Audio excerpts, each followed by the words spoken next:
Okay, in an ongoing attempt to keep me on task of waking up every day at 5 o'clock, which I did this morning. I did my kettlebell exercises, I did my silence, I did my affirmations, I did my scribing, I didn't do my visualizations. I'm sorry, it's just hard for me to do. For me, it's pretty dumb. You put in the work and then you finally realize what you want to do. Okay.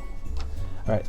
And then I did want to talk about some things though as well. Watching, I wrote in here, I scribed it. So the first little key is if you have no idea where to start, if you looked at that lifestyle, the levels of your life, for friendship, environment, yada, yada, yada, the circle we went at the very beginning of the Miracle Morning, if you don't have no idea where to start with your health. Everything is based on health and fitness. And why is that? Because that's where all your energy comes from. It's where your confidence comes from, your drive, and you're willing to accept pain. Because working out is painful, but you know that it's rewarding at the end. You'll feel better that you did it at the end. You're like, oh, thank God I did all the sit-ups.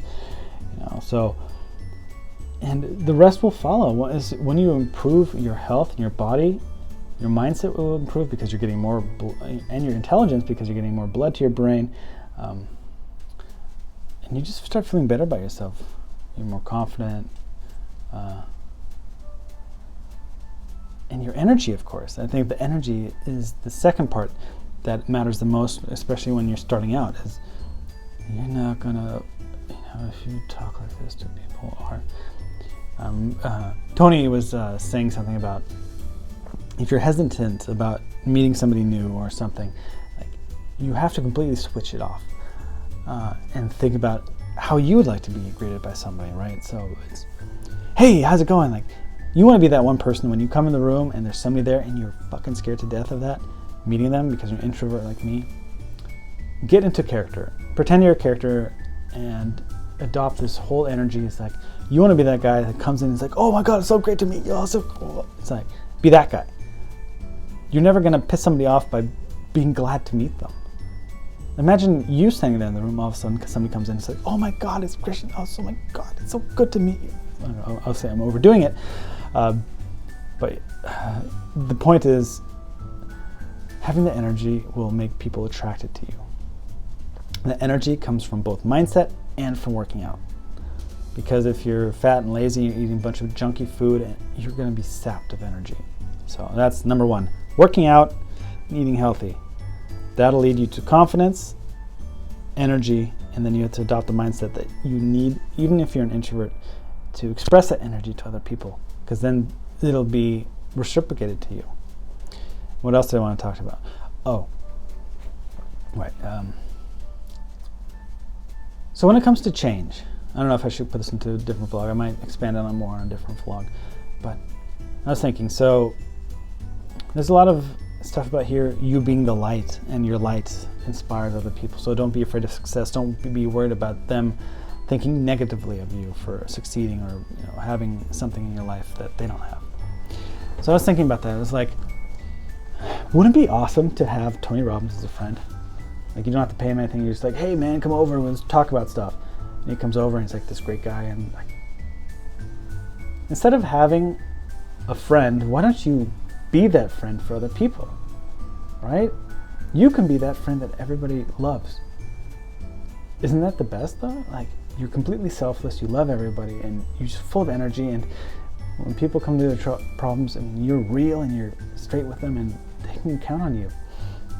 And even if you're successful, you're still the same guy or gal who's real with them, and you're just an awesome person to be around. So wouldn't you want to, if you don't have a friend like that, you can be that person for your friends.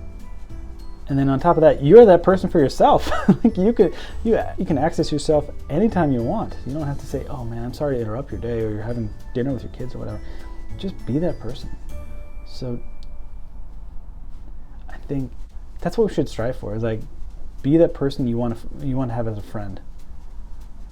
So that's starting to have that kind of shape my reality. It's wouldn't it be awesome to have Ryan Serhant as a friend? well, why don't I just become that person? You know, I want to have that person that's inspiring to be part of my life. And if I don't have somebody in my life that's that inspiring, well, at least I have YouTube, and then I'm going to try to adopt those same attitudes and mentality and work ethic that makes them so fun to be around. Can you imagine being yourself to be fun or to be around? It sounds kind of weird, but if you're like, you're depressed or like anxious or stressed, you're not fun to be around with yourself. Like, you know, that's an awful state to be in. So working on that, even though you're stressed for money or anything, it's like, so what? Become a better person and you will attract success to you. I know it's hard to bifurcate kind of that stress with money and then becoming like a cool person who's not stressed and anxious, but know that the path, you building the discipline, is going to lead you to the point where you don't have that stress anymore. And it doesn't mean getting a better job or getting a pay raise or whatnot. You're on your way. If you are dedicating yourself and you set your mind to it, it's inevitable. And just commit, right? So, kind of lost my train of thought there, but I'm going to do my best to become my hero. And then I guess Peterson was talking about how if you have an ideal in your head, you can never live up to the ideal. You can never be perfect. So my idea is to become like the ideal, and not to be the ideal, right? So it's like I can ask him to it. So anyway, that's it for this vlog. We probably might talk about this later. So anyway, have a good day. Hope you enjoyed the Rich Dad Poor Dad reading, and if you didn't listen to it, it'll be linked in the description. All right, catch you later.